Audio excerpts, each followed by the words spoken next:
ನಿನ್ನನ್ನು ವಧಿಸುವುದಕ್ಕೆ ಅವನಿಂದಲೂ ಸಾಧ್ಯವಿಲ್ಲ. ಯಾರು?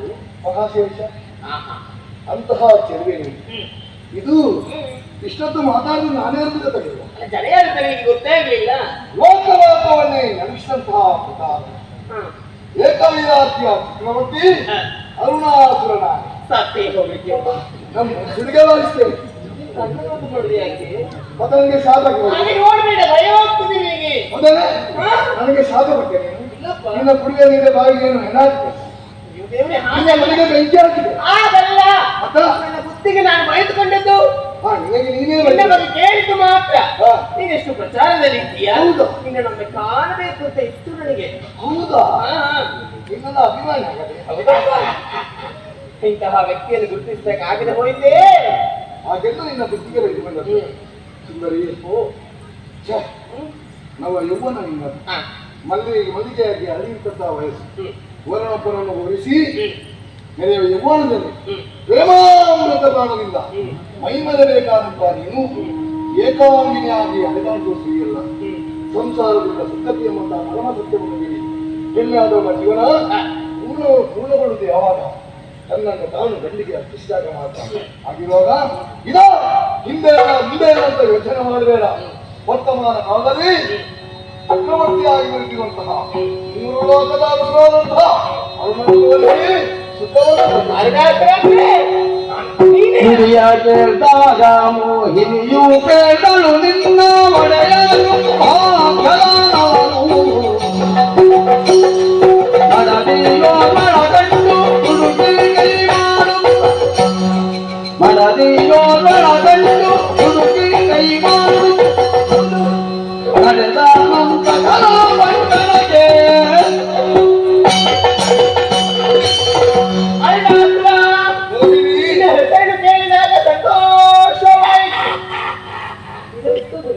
ನಿಮಗೆ ಸಂತೋಷವಾದರೆ ನಿನ್ನನ್ನು ಕಂಡದಕ್ಕೆ ನಿಮಗೆ ಸಾರ್ಥಕವಾಯಿತು. ನಿನ್ನ ಹೆಸರನ್ನು ಕೇಳಿದಾಗ ಗಟ್ಟು ಬಂದು ನನಗೆ ನೆನಪಾಗುತ್ತಾ ಉಂಟಲ್ಲ. ನನ್ನ ಹೆಸರು ಕೇಳಿ ಅದು ಈ ಪ್ರಕಾರ ನೋಡಿ. ಅಲ್ಲ, ನಿನ್ನ ಹೆಸರನ್ನು ಕೇಳಿದಾಗ ಹೌದಾ? ಏನು ಅರುಣಾಸುರ ಅಂತ ಹೇಳಿದೆಯಲ್ಲ. ಅಲ್ಲ, ಒಬ್ಬ ಕೆಲವೊಂದಿಗೆ ಬೇರೆ ಬೇರೆ ಹೆಸರು ಒಂದೇ ಹೆಸರು ನಾಲ್ಕು ಬಂದಿರ್ತಾರೆ. ಹಾಗಂತ ಅರುಣಾಸುರ ನೀನು ಮದುವೆ ಆಗ್ತಿ ಅಂತ ಹೇಳಿದ್ರೆ ಎಷ್ಟು ಜನ ನಿನ್ನ ಮನೆ ಅಂಗಳಕ್ಕೆ ಬರ್ಲಿಕ್ಕಿಲ್ಲ ಹೇಳಿ. ಅಲ್ಲ, ಯಾರಿಗೂ ಸಿಗದಂತ ಅವಕಾಶವನ್ನೇ ಬಾಳಿಗೆ ಸಿಕ್ಕಿತ್ತಲ್ಲ. ಅದು ನಿನ್ನ ಭಾಗ್ಯ. ಯೋಗವೂ ಭಾಗ್ಯವೂ. ಆದ್ರೆ ನಿನ್ನ ಧರ್ಮರಕ್ಷಣೆಗಾಗಿ ಬಂದಂತಹ ಹೆಣ್ಣು ಕದಂಬಾಕಾಂತಾರದಲ್ಲಿ ಕಾಂತಂಗ ವಿಚಾರಣೆಯನ್ನು ಮಂಡಿಸಿದ್ಲಂತೆ. ಆ ಹೊತ್ತಿಗೆ ಆಕೆಯನ್ನು ಮದುವೆ ಆಗಬೇಕು ಎನ್ನುವಂತಹ ಹಬ್ಬರ ಶುಂಭದಾನವನಿಗೆ ಆಯ್ತಂತೆ. ದೇವಷ್ಟು ಭಕ್ತಿ ಅಲ್ಲ ನೋಡುದು. ಅಲ್ಲಿ ಒಬ್ಬ ಅವನ ಸೇನಾನಿಯಾಗಿ ಅರುಣಾಸುರ ಎನ್ನುವಂತಹ ದಾನವನಿದ್ದಂತೆ. ಆ ಶುಂಭದಾನವ ಅರ್ಧದೈತ್ಯನನ್ನು ಕದಂಬಕಾಂತಾರಕ್ಕೆ ಕಳುಹಿಸಿಕೊಟ್ಟನಂತೆ. ಆ ಹೊತ್ತಿಗೆ ಆಕೆಯ ಗೋರೆ ಚಂಡಿಕೆಯ ರೂಪವನ್ನು ಕಂಡು ಅಲ್ಲಿಂದ ಅರುಣಾಸುರ ಓಡಿ ಹೋದವ. ಧೈರ್ಯಗೊಂಡು ಓಡಿದ್ದಲ್ಲ, ಇಂದಲ್ಲ ನಾಳೆ ಸೇಡನ್ನು ತೀರಿಸಿಕೊಳ್ಳಬೇಕೆಂಬ ಉದ್ದೇಶಿಸಿದ್ದ. ಓಡಿ ಹೋದವ ನಾನು ಏನಾಯ್ತು ಈಗ? ಹೌದಾ? ಏನಾಯ್ತು ಈಗ? ಅವನೇ ನಾನು. ಹೌದಾ? ನಿನಗೆ ಅಂದು ಕದಂಬಕಾಂತಾರದಲ್ಲಿ ಕಂಡಂತ ಕೌಶಿಕೆ ನಿನ್ನ ಕೆಂಬುಂಬಕ್ಕೆ ಬಂದ್ರೆ ಮಾಣಿಕ್ಯ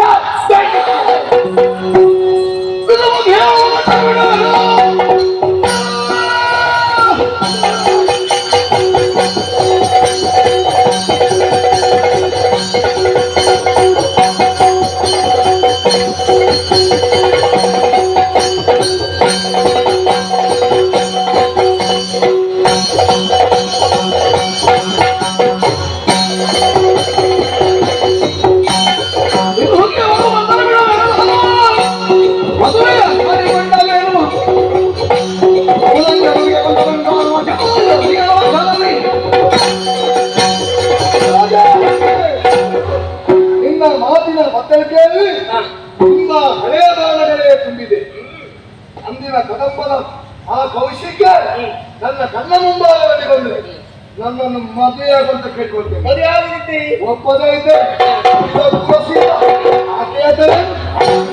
ಇನ್ನು ಚಿಂತಿಸುವಂತ ಅವಶ್ಯಕತೆ ಇಲ್ಲ. ನನಗೆ ಚಿಂತೆ ಇಲ್ಲ. ಬಂದಿದ್ದಾಳೆ, ಹೇಳಿದ್ದಾಳೆ. ಹತ್ತಿರದಲ್ಲೇ ಇದ್ದಾಳೆ. ಶಿರವನ್ನು ಎತ್ತು ಬಂತೆರೆದು ನೋಡು.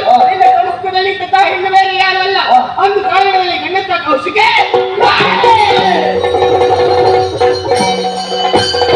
ಹರ ಹರಾಯಿತು ಒಳೆಯನು ಶಿರವರಿಯನು ಏನು ಮೋಹವಾಯಿತು ದೊರಕುವಳೆಯಿಂದ ಮಮ ಮಾಯಕವಾದ ನಿಟ್ಟಿನಲ್ಲಿ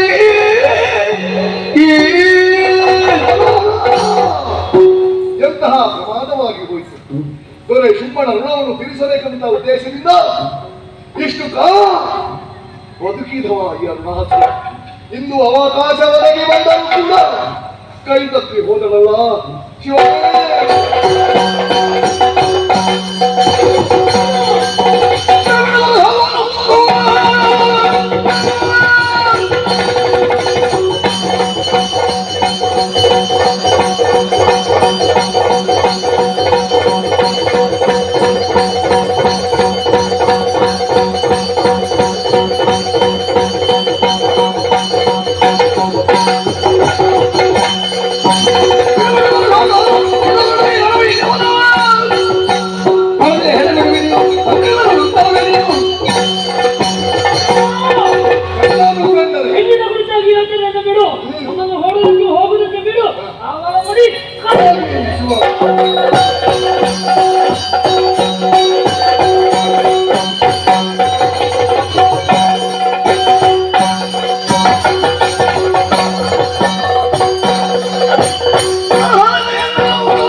ಜಾಗೃತಿ ಅಂದ್ರೆ ದಿವಸ ನನ್ನ ರೂಪವನ್ನು ಕಂಡು ಹೋದವರು ಇನ್ನು ದಿವಸ ಕರೆದುಕೊಂಡು ಹೋಗಿದ್ದೀರ ನಿಮ್ಮದು ಶಿರವನ ಚೆನ್ನಾಗಿಯನ್ನು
ಓಡೋಡಿಕೊಂಡು ಬಂದೆ.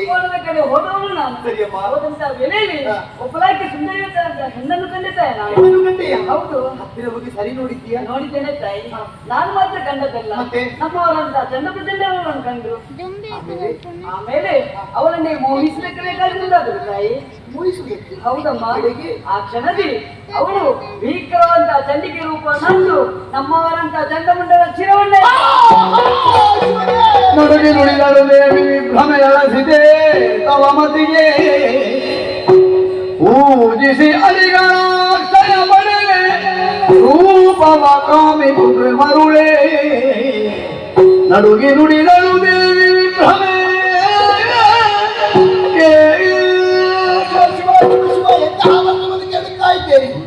ಯಾರ ಪಾದ ಪೂಜೆಯನ್ನು ಮಾಡಿ ಪ್ರಸಾದವನ್ನು ಪಡೆಯಬೇಕಿತ್ತು ಅಂತಹ ಅಂಬಿಕೆಯ ಸೀರೆಗೆ ಸೆರೆ ಕೈ ಹಾಕಿ ಹೋದಕ್ಕೆ ಚಂದ್ರ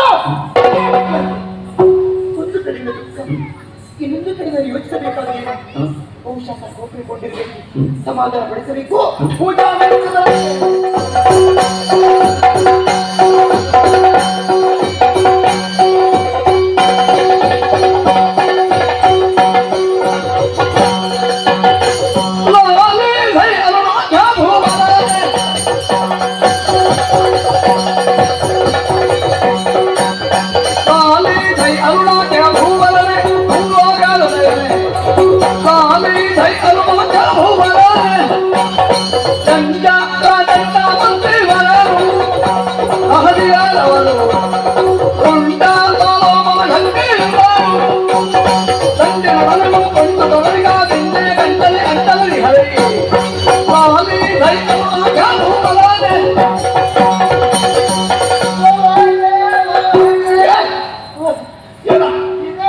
ಇದು ಚಂಡ ಹೋದರೆ ಹೋಯ್ತು. ಅಯ್ಯೋ ಅದನ್ನು ಅಟ್ಟಕ್ಕೆ ಹಾಕಿರು. ಯಾವುದು ಅಟ್ಟಕ್ಕೆ ಹಾಕಿದ್ದು ನಾವು ಹೇಳಿಲ್ಲ. ಅದನ್ನು ಧರಿಸುವ ಅದು ಅಲ್ಲ. ನನ್ನ ತಲೆ ವಿಷಯ ನಾನಿದ್ದೇನೆ. ನಿಮ್ಮ ತಲೆ ವಿಷಯ ನನಗೂ ತಲೆ ವಿಷಯ ಆಗಿದೆ. ಏನು ನಿಮ್ಮ ಮಂತ್ರಿಗಳಿದ್ದಾರಲ್ಲ, ಏನು ನಿಮ್ಮ ಮಂತ್ರಿಗಳಿಬ್ಬರು. ಮಂತ್ರಿಗಳು ಹೌದು. ಯಾರು? ಚಂಡಾಮುಷ್ ಚಂಡಾಮುಷ ಚಂಡಮಂಜನರು. ಹಾ. ನೀವು ಹೇಳಿದ್ರಿ ಹೌದು. ಅವರ ಜೊತೆಯಲ್ಲಿ ಹೋಗ್ಬೇಕಂತ. ಸರಿ. ನಾನು ಬೆಳಿಗ್ಗೆ ಎದ್ದ ಕೂಡಲೇ ಬದಿಗೆ ಹೋದದನ್ನು ಅವರ ಜೊತೆಗೆ ಅವರ ಜೊತೆಯಲ್ಲಿ ಹಾ. ಅಲ್ಲಿರುವಂತಹ ನಾಯಿಗಳನ್ನು ತರಬೇಕಂತ.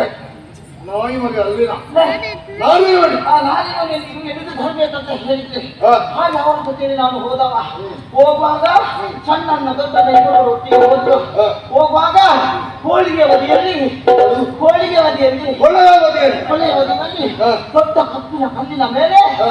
ಆ ಹುಡುಗಿ ಕುಳಿತುಕೊಂಡಿದ್ದಾಳೆ. ಅಲ್ಲೇ ಇದ್ರು. ಅಲ್ಲೇ ಇದ್ರು. ಹಾ.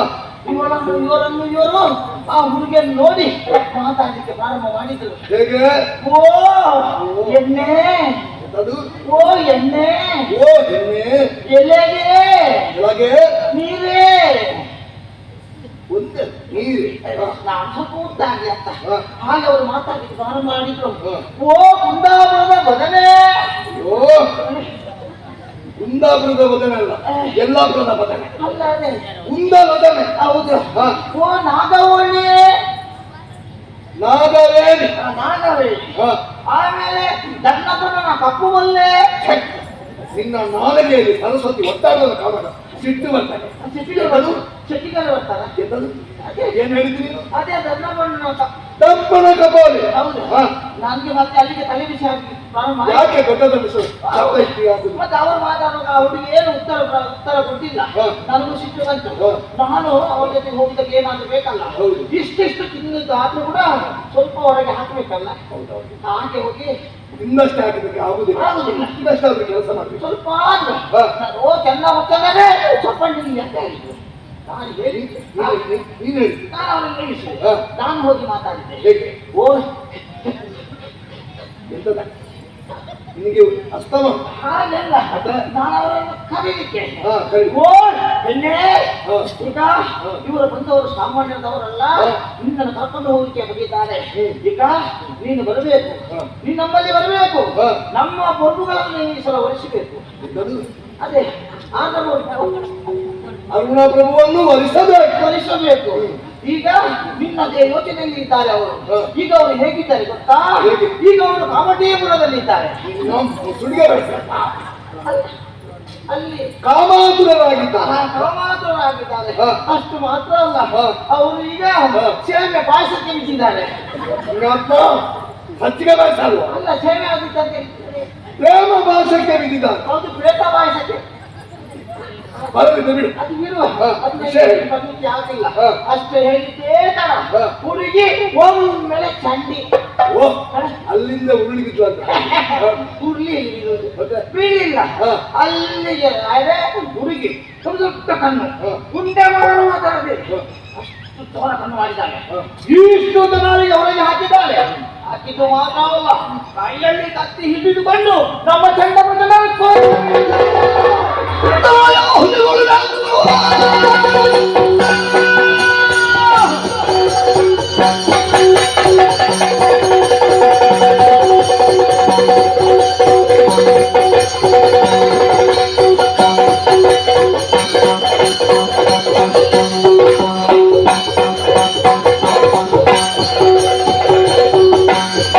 ಹೌದು